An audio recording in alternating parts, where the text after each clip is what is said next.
Aujourd'hui, on analyse le 501 kg de Thor. Pour que peut-être toi aussi un jour, tu puisses le réussir. Ou pas.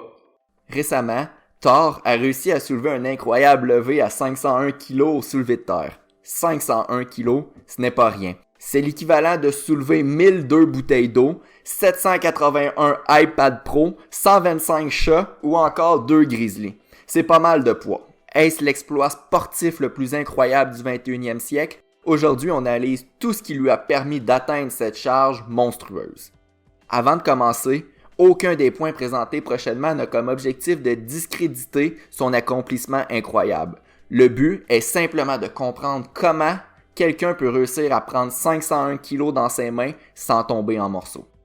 Commençons par l'équipement utilisé. En dehors de l'équipement habituellement utilisé comme la ceinture, il y a 4 choses qu'il utilise qui n'auraient normalement pas eu le droit lors d'une compétition de powerlifting.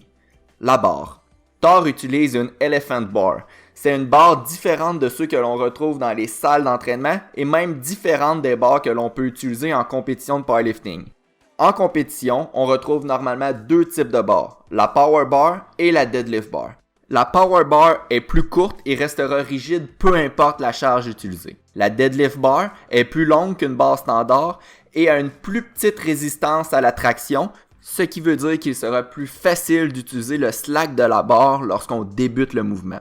La Elephant Bar est une version amplifiée de la Deadlift Bar. Elle est plus longue encore et elle permet de prendre encore plus le slack de la barre au début du mouvement. Cette dernière avantage généralement le lover qui l'utilise, mais il est quelque peu difficile de mettre un chiffre exact. Thor utilise également ce qu'on appelle en anglais un deadlift suit. Le deadlift suit est en quelque sorte une combinaison qui aide le lover à développer plus de force. Bien que le deadlift ne soit pas aussi affecté par cette pièce d'équipement que le squat ou le développé couché pourrait l'être, selon Thor, la combinaison lui permettrait de lever environ 30 kg supplémentaires. Thor utilise aussi des sangles pour tenir sa barre. Même s'il n'a probablement pas de problème de préhension considérant que le strongman est un sport sollicitant beaucoup la grip, la plupart du monde sont quand même capables de lever plus lourd avec des sangles sans même avoir de problème de préhension. Finalement, l'absence de pièces d'équipement peut aussi parfois aider un lever. On voit que Thor exécute son lever sans chaussures. Bien qu'en compétition les chaussures sont obligatoires, les enlever peut légèrement diminuer l'amplitude de mouvement du lever. C'est vraiment une différence minime puisqu'on parle d'environ 2 à 5 mm, mais quand il est question de battre un record du monde, tous les avantages sont pris en considération. Passons à la technique utilisée. 2 types de deadlift auraient pu d'être utilisés, le sumo deadlift ou le deadlift conventionnel. Thor a opté pour la technique du deadlift conventionnel, ce qui fait parfaitement du sens pour lui. Thor est 6 pieds 9 pouces et pèse 205 kg. Si on regarde les deadlifts les plus lourds au monde en powerlifting exécutés dans la catégorie des poids super lourds, tout le top 20 exécute leur deadlift en conventionnel. Il semble donc que lorsque le poids dépasse une certaine limite, les leveurs sont tout simplement avantagés à lever en conventionnel. De plus, regardez Thor, il est tellement immense que s'il ferait du sumo, il serait vraiment limité à la largeur dont il pourrait mettre ses pieds.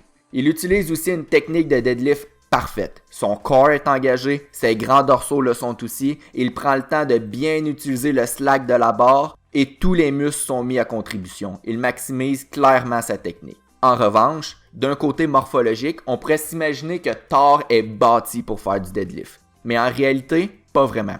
Il est tellement grand que son amplitude de mouvement est immense. Et proportionnellement à son corps, ses bras ne sont pas si longs que ça. Même si plusieurs éléments favorisent Thor pour ce défi, sa morphologie n'est pas ce qui fait en sorte qu'il lève 501 kg.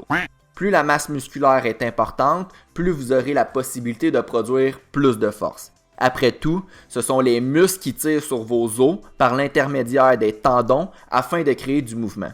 Plus gros est le muscle, plus gros est votre potentiel de force. À 205 kg et avec des abdos visibles, vous pourrez comprendre que Thor possède beaucoup de masse musculaire. Au niveau de la force, c'est clair que Thor est extrêmement fort. Titré l'homme le plus fort du monde en 2018 et champion de l'Arnold Classic depuis 3 ans, il faut un talent incroyable pour arriver à ça. En powerlifting, il a compétitionné en 2018 réalisant un squat à 440 kg, un développé couché à 250 kg et un soulevé de terre à 410 kg.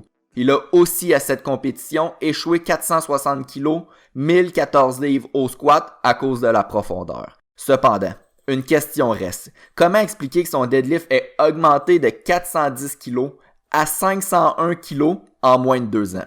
C'est probablement un mélange de circonstances. Il s'est probablement amélioré. L'équipement l'aide aussi assurément et il n'avait pas aussi de squat et de bench à faire avant son 501 kg. Je n'ai pas abordé les suppléments et les stéroïdes dans cette vidéo, mais c'est évident que 501 kg n'est possiblement pas possible naturellement. Par contre, il ne faut pas non plus dire que c'est seulement à cause des stéroïdes parce que plein de monde utilise déjà les stéroïdes, mais à ce jour, il est quand même le premier à avoir levé 501 kg. Est-ce que ce record sera un jour battu? Laisse-nous le savoir dans les commentaires.